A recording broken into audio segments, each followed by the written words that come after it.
బావా, ఇందాకొచ్చే దారిలో ఒక మంచి చీరను చూశాను. ఆ చీరలో నేను చాలా అందంగా ఉంటాను. కానీ ఏం చేయను, ఆ చీర కొనుక్కుందామంటే నా దగ్గర డబ్బులు లేవు. కాబట్టి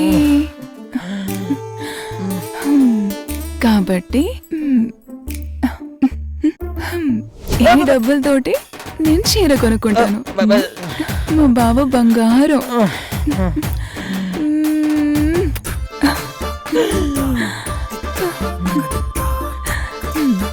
నా దగ్గరే అంతే వసూలు చేస్తావా?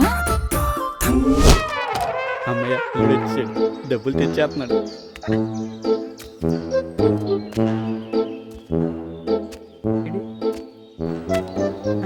అల్లుడు తెచ్చావా? ఇచ్చేసాను మామ. ఇచ్చేసాడా? ఎవరికి ఇచ్చేసాడు? ఖచ్చితంగా ఇదేదో చేసింది. అల్లుడు వస్తున్నాడు.